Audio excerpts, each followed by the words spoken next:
उत्तर प्रदेश में 5वें चरण के लिए वोट डाले गए हैं। इस जिले में इस चरण में 61 विधानसभा सीटों के लिए वोट पड़े हैं और 693 उम्मीदवारों की किस्मत का फैसला होना है। सभी दल अपनी अपनी जीत का दावा कर रहे हैं। शाम के 5 बजे तक जो मतदान है वो 53.93% हुआ है। और हमारे साथ इस वक्त जुड़ रहे हैं वरिष्ठ पत्रकार उमाकांत लखेड़ा। स्वागत है आपका। ये 5वां चरण है चुनाव का।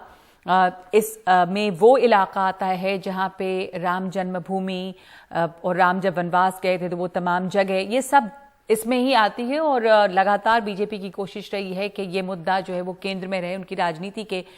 पिछली बार तो जो चुनाव वो 2017 में हुआ था उसमें बीजेपी ने बहुत ही अच्छा प्रदर्शन किया 61 सीटों में। इस बार जाहिर हो सकता है कि कुछ सीटें कम हों। आपको क्या लगता है कि इस 5वें चरण में क्या खास बात दिख रही है? आपको लगता है कि मुकाबला बाइपोलर ही है बीजेपी और सपा गठबंधन के बीच?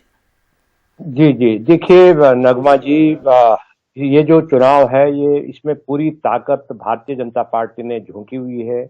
उनका जो राम मंदिर का जो सबसे बड़ा मुद्दा है जिसको वो पिछले 1 साल से पकाने की कोशिश कर रहे थे, पोलराइज करने की कोशिश कर रहे थे, वो वक्त वो घड़ी आज है, आज हो चुकी है। अब तो लगभग मतदान खत्म हो चुका है।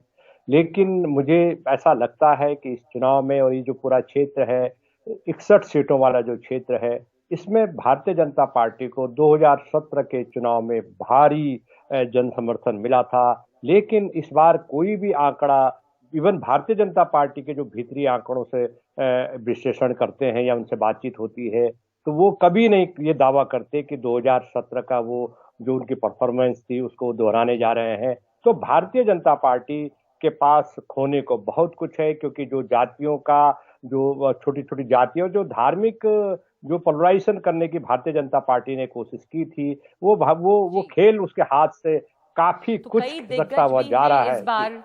जी, कई दिग्गज भी हैं जी इस बार।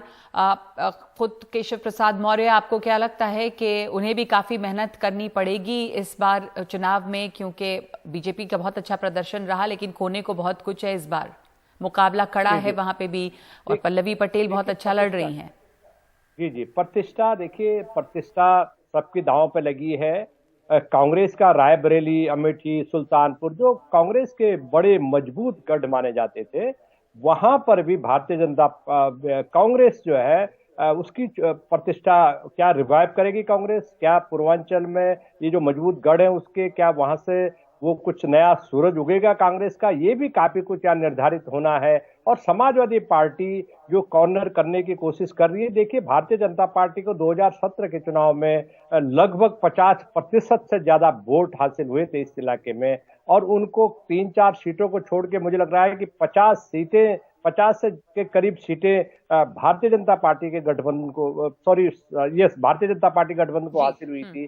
तो क्या वो परफॉर्मेंस अगर भारतीय जनता पार्टी उसको नहीं दोहरा सकती तो ये बहुत बड़ा सेटबैक होगा, क्योंकि जो पिछले 4 चरणों के, खास तौर पर जो पश्चिमी उत्तर प्रदेश से जो बयार सत्ता विरोधी रुझान और किसान आंदोलन और बेरोजगारी, और यहाँ आते आते पूर्वी उत्तर प्रदेश में आते आते जो गाय है, जो ये आवारा पशु हैं, ये बड़ा भारी गले की फांस भारतीय जनता पार्टी की बन चुकी है।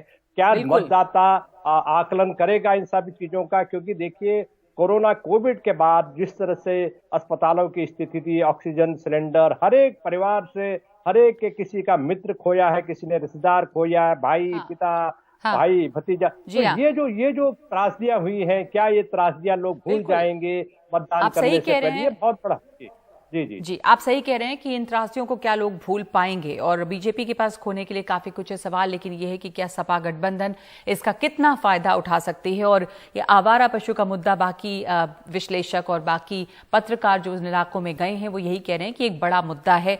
धन्यवाद आपका इस आंकलन के लिए, इस चर्चा के लिए।